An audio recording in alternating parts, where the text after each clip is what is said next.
Hello guys, আমার ছোট্ট mini ব্লগে তোমাদের সবাইকে জানাই স্বাগতম। আজকে চললাম গঙ্গার ঘাটের উদ্দেশ্যে, তাই ভাবলাম তোমাদের সাথে একটি ছোট্ট মুহূর্ত শেয়ার করাই যেতে পারে, তাই কিন্তু শেয়ার করেই ফেললাম। তোমাদের কেমন লাগলো অবশ্যই আমাকে জানাবে। আর আমার গঙ্গার ঘাট কিন্তু খুব পছন্দের, তোমাদের কেমন লাগে সেটা কিন্তু কমেন্ট করো। গঙ্গার ঘাটে যাওয়ার পথে এই রেলগেটটা পড়ে, যেখানে আসলে আমাদের সব সময় দাঁড়িয়ে থাকতে হয়। আর কি করব, নিজের কপালের দোহাই দিয়ে কিছুক্ষণ সেখানে ওয়েট করেই যাই। ওয়েট করার পর আমরা চলে গেছিলাম সেই গঙ্গার রাস্তায়।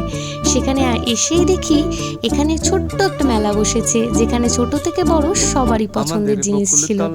আর মেলা মানেই তো আমার কানের দুল, হাতের আংটি থেকে হাতের চুড়ি সব কিছু কিনতেই হবে। আমি কিনে নিয়েছিলাম এক গোছ চুড়ি, যেটা খুবই পছন্দের ছিল। আর এখানে কিন্তু বেশ সুন্দর সুন্দর ব্যাগ ছিল। এর পাশাপাশি দেখো এই রাস্তাটায় কত জ্যাম ছিল। আর আজকে কিন্তু প্রচুর গরম। এই করতে করতে আমরা চলে আসি গঙ্গার ধারে। আর এখানে দেখতে পাই জিলিপি, গজা, মালপোয়া, কত লোভনীয় খাবার। আর গঙ্গার ঘাটটা ছিল আজকে এতটাই জমজমাট, যেন চতুর্দিকে আলোয় আলোকিত। তো তোমাদের সবাইকে জানাই, আজকে হচ্ছে আমাদের পানিহাটি মহাধামের চিড়ের মেলা।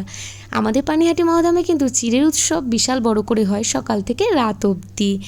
যাই হোক, তোমাদেরকে আজকে রাধা গোবিন্দ দর্শন করিয়ে দিই। এই দেখো রাধা গোবিন্দ, যাকে দেখতে অপূর্ব, মুখখানা যেন অসাধারণ। তাদের আজকে ফুলের সাজে সাজানো হয়েছিল। আর তাদের পাশাপাশি যোগু দাদা, বলরাম দাদা সবাইকে সুন্দর করে সাজানো ছিল। আমরা ঠাকুরের দর্শন করে চলে যাই ইস্কনের উদ্দেশ্যে। আর ইস্কনে প্রবেশ করার সাথে সাথেই দেখতে পাই, ওমা এখানে তো বিশাল আয়োজন, নাচ গান কীর্তন সব।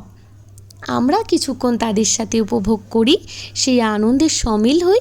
তারপরে আমরা সেখান থেকে চলে আসি গঙ্গার ধারে। আর গঙ্গার ধারে আসতেই আমার খুবই খিদে পেয়ে গিয়েছিলো।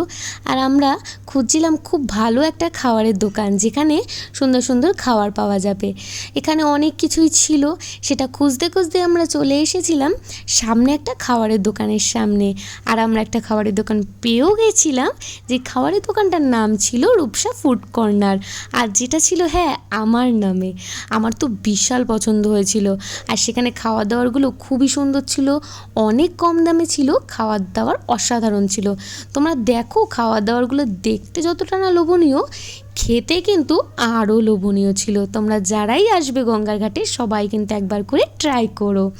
খাওয়া দাওয়া কমপ্লিট করে আমরা চলে গেছিলাম গঙ্গার ঘাটে। সেখানে কিছুক্ষণ সময় কাটানোর পর আমরা কিন্তু ফিরে আসছিলাম বাড়ির উদ্দেশ্যে। আমার এই ছোট্ট ভিডিওটা তোমাদের কেমন লাগলো অবশ্যই কমেন্ট করবে, লাইক করো আর শেয়ার করো।